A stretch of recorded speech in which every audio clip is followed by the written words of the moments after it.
Whispered something in your ear. Dun, dun, dun, dun, dun. It was a perverted thing to say. Dun, dun, dun. But I said it anyway. Made you smile and Okay, assalamu alaikum everyone. Welcome to this bonus episode of This Stays Between Us. It is a episode called 15 Questions for you to get to know me a bit better as a podcaster, to get to know my journey a bit better, and hopefully inspire you with your journey as well, so that you're like, woo. I don't know what that was, but let's dive into it.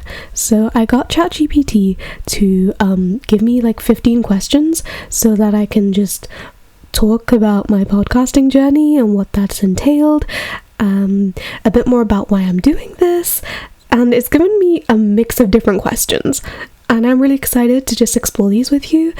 So, as usual, your chai, your matcha, your latte, your notebook, bring it all together, and yeah, let's get right into it.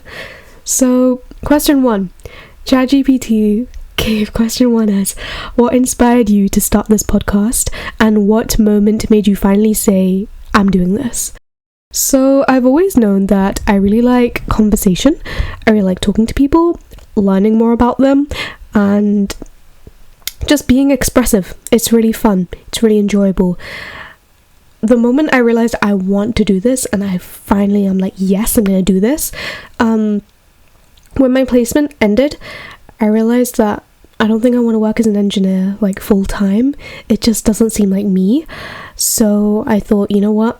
I'm gonna start this podcast as something that I can nurture in the side and watch it grow, as something that fulfills me on the inside and makes me feel really connected with what I think is my higher purpose, which is communicating, telling stories, and sharing art.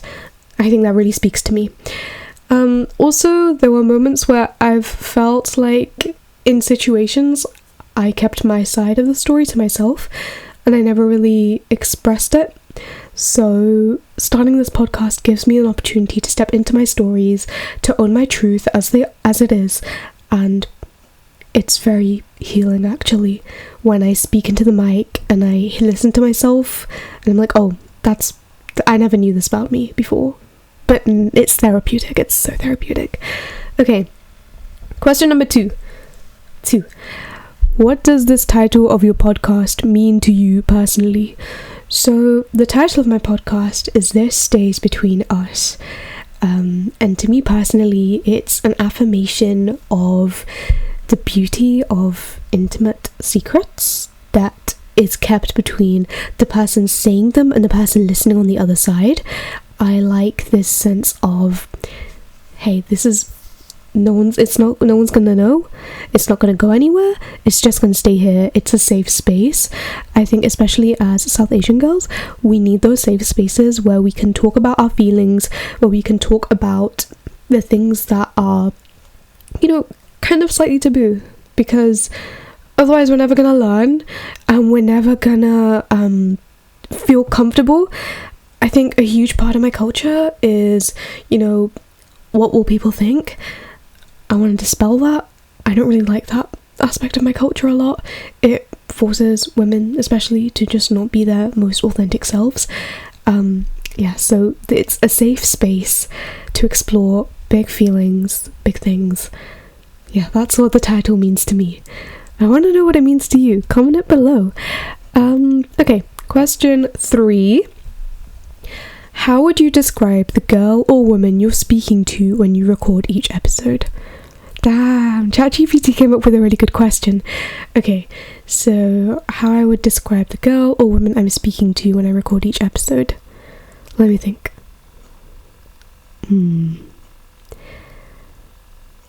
Okay, for example, episode 4, which I released today, is called When I Wear Kahul, I Think of You. It's an episode about friendship, and I think the girl I was speaking to was one who cannot fathom what to do with memories of when a friendship ends. What do you do with all of that? Was it true? Was it real? Was all of it real?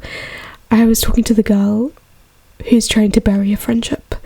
He's trying to collect all those memories, put it in a box, and dig up some soil and put that box under the soil, because that friendship is over. What is she gonna do now? She can't get it back, and if she did get it back, it wasn't any good for her. I was speaking to that girl. I was speaking to the girl living inside me. I was telling her that, you know what, friendships will end, but you don't have to end too, in terms of your happiness and your inner belief that good things will come. That doesn't have to end.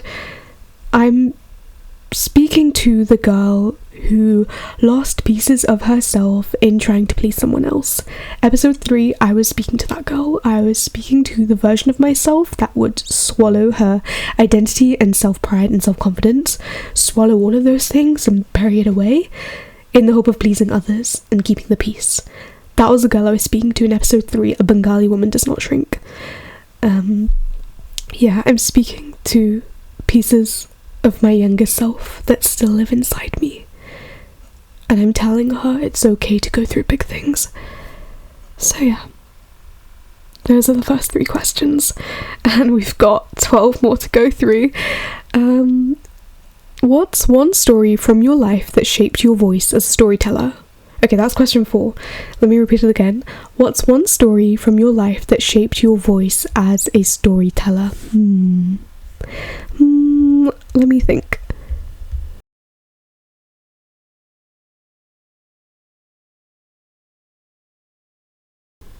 Okay, this is kind of crazy. I don't actually know. But I think one story that shaped me and my voice as a storyteller, I think the fact that growing up, when I would go to the library, I'd always read Jacqueline Wilson books, and her books, though poignant and hard-hitting and filled with very tough themes to grapple with, from, family problems, sibling problems, illnesses, all of those things, there was never a bound girl in them.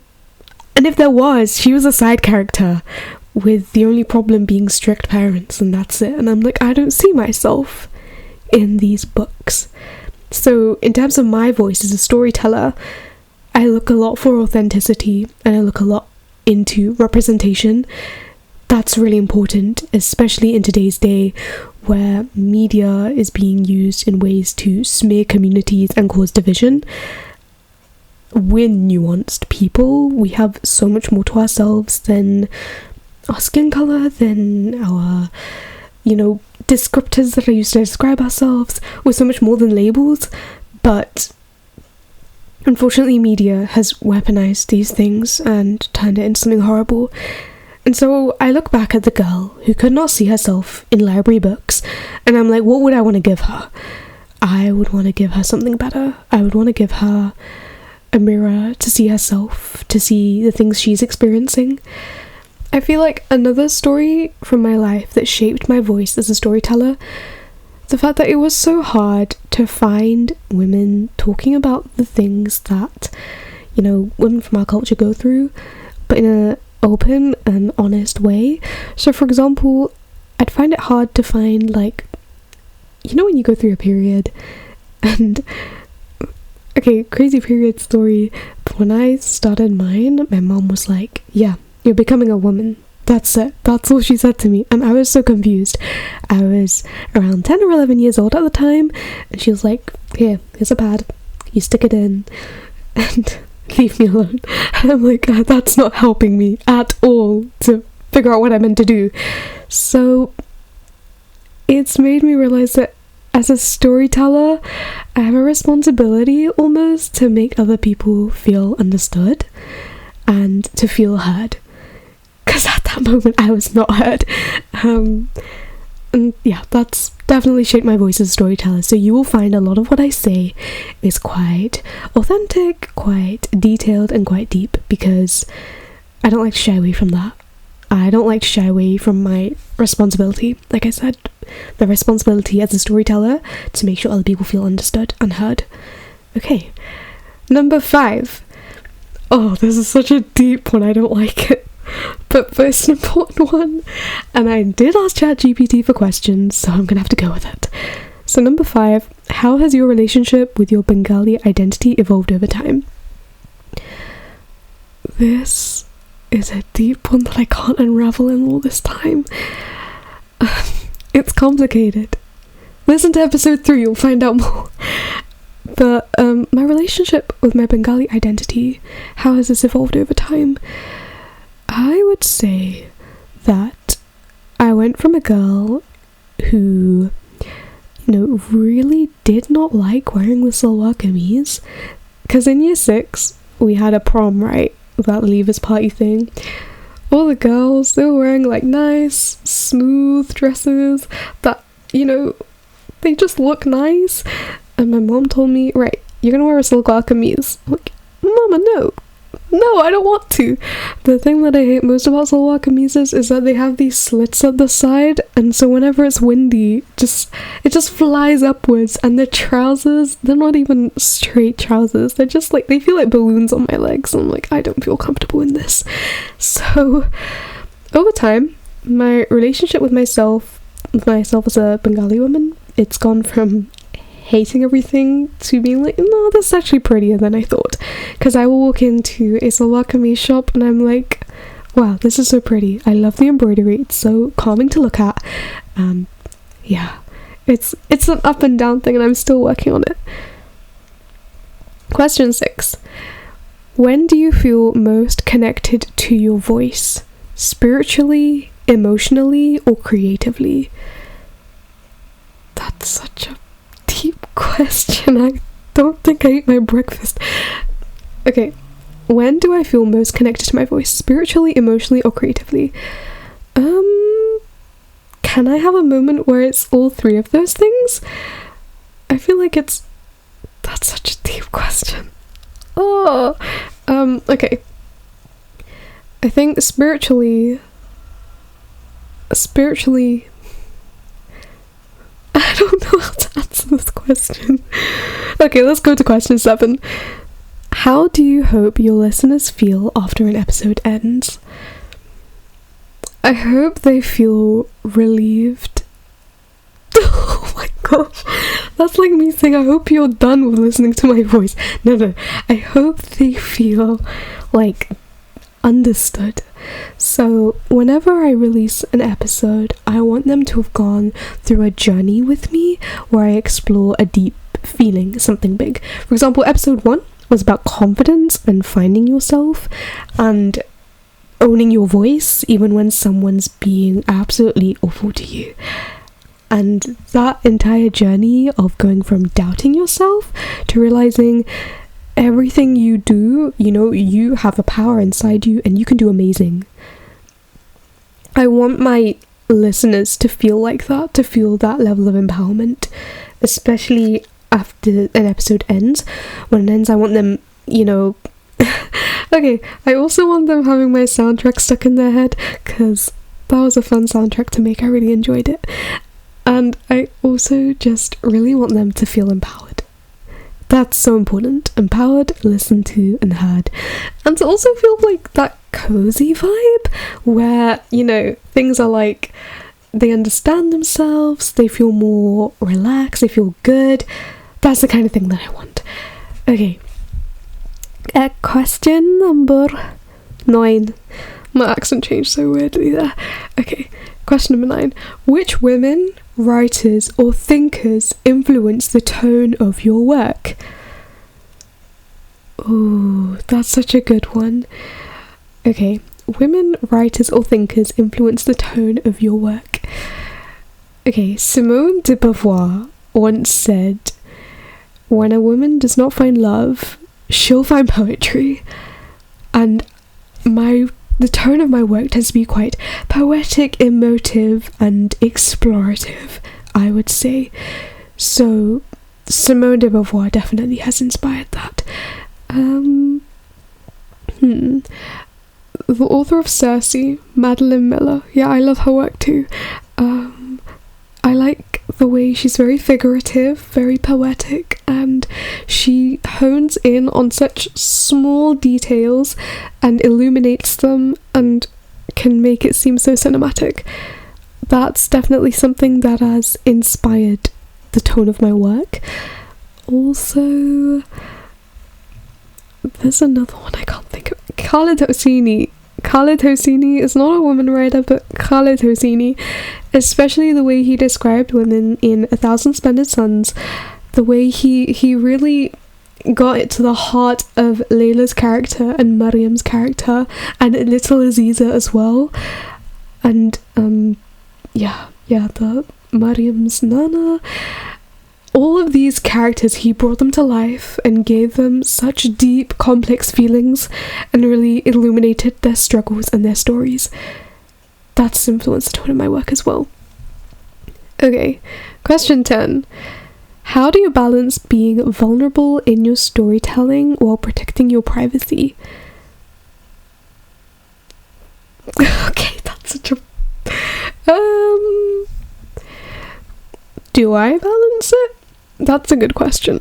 I think I balance it very well. Of course I'm going to say that I'm on camera. Of course I'm going to say I do things well. Okay, how do I balance being vulnerable in my storytelling while protecting my privacy? So, I like to use time as a way of gatekeeping between moments. So for example, episode 1 was about my journey in sixth form. It's been like 5 years or something since. So I have enough time in between to let feelings mull over, to let stories, take their natural pause so that I can step in and tell my side. So, yeah. I don't know if that answers your question, but that's my answer. Okay, question 11. What's one sound, smell, or place that instantly takes you back to home? Ooh.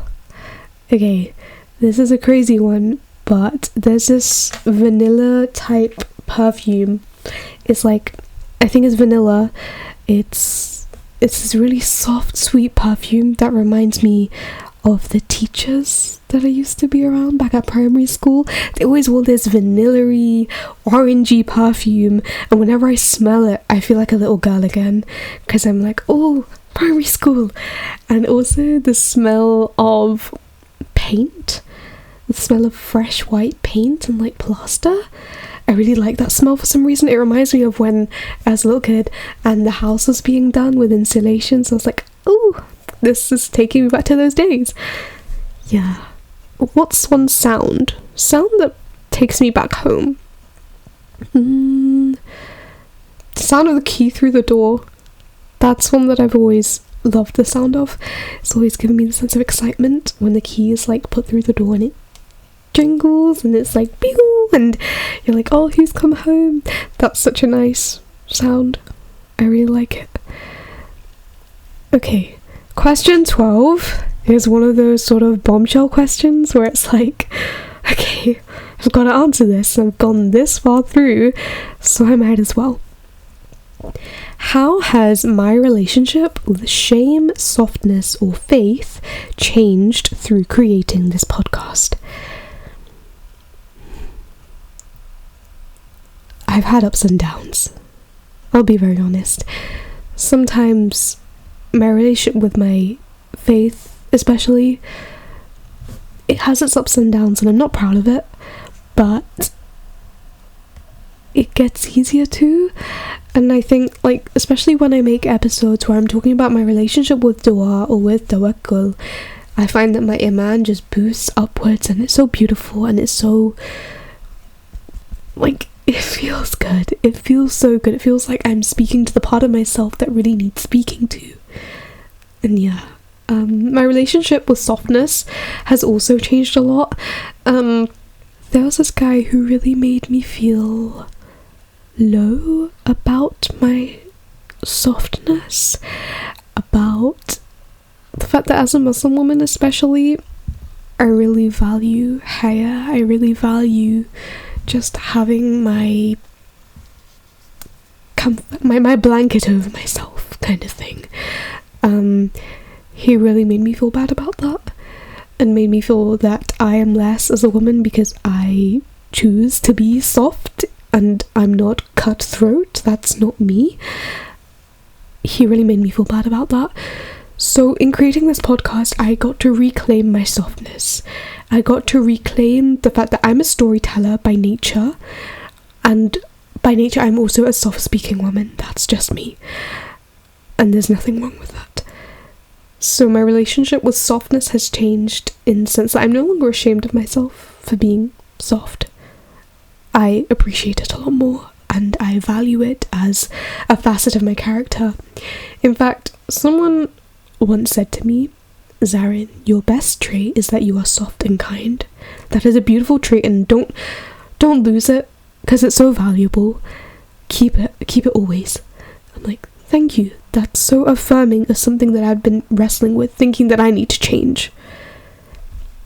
But yeah, my relationship with softness and faith have definitely improved. Alhamdulillah.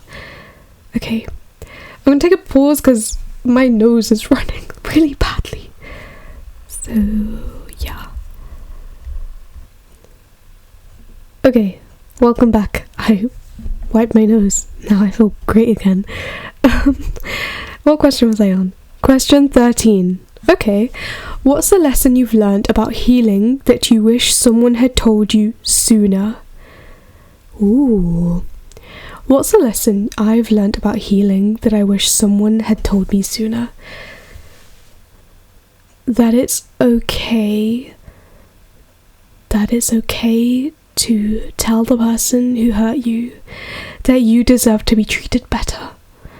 That it's okay to affirm that, and there is nothing wrong with it. I'm not asking for conflict if I say I deserved better than the way you treated me. I'm not asking for problems by saying that. I am only affirming what has been deeply lost inside me. And because I've now learned that it is okay to affirm my worth, especially to someone who has tried to knock it down, I heal faster, I heal quicker, and I stop devaluing myself. And you know that you've truly healed when you can look in the mirror and be like, you're good. You're good as you are. There's no shame in you, in being you. And that's such a beautiful journey to go through, but also it's really nice to just have that experience where you can look yourself in the eye and smile, even though things have gone wrong, even though words were said that shouldn't have been said, because that happens in life. You can still look at yourself in the mirror and be like, you know what, I'm glad I stood up for myself. When you stand up for yourself, as a person who is very introverted and very gentle and soft and quiet, when you stand up for yourself, it can feel like you're doing something wrong. But I want to tell you that you are listening to the part of you that is hurting and telling her it's okay and I'll make it better. That's all you're doing. I wish someone had told me sooner it's okay to stand up for myself. It's okay. And I shouldn't be in situations where someone's oppressing me inside. Okay, question 14. If your younger self could listen to this podcast, what do you think she'd feel or say? I think she'd be like, finally, you're doing something in your life. Well done, I'm proud of you. I think she would also say that, how did you start this?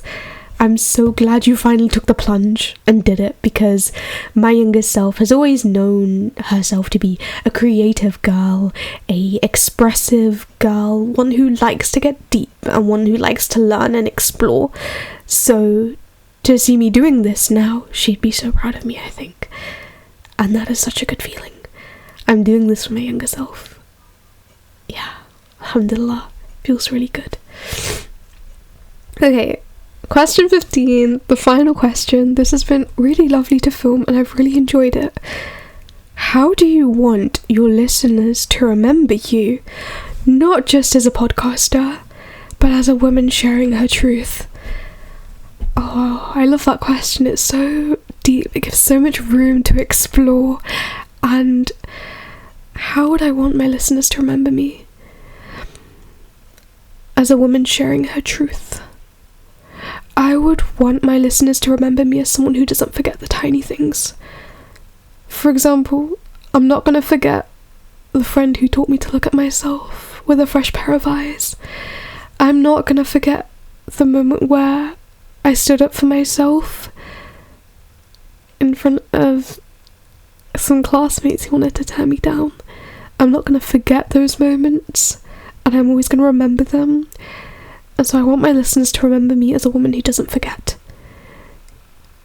And it's crazy because when I was a little girl, I was about 4 or 5 years old, and my memory was insanely good, and I was bored of my brain for how well it remembered things.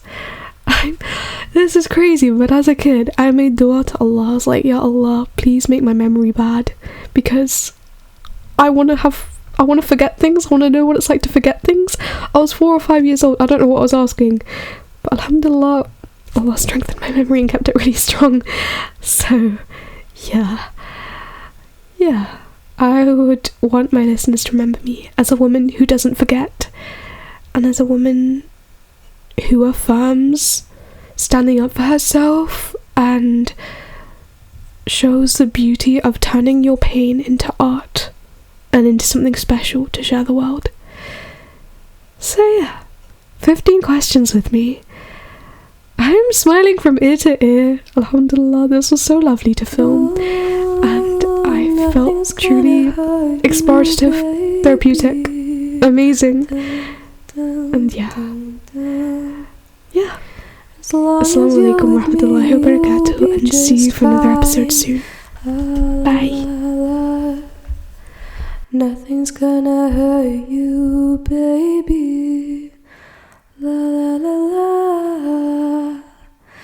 Nothing's gonna take you from my side.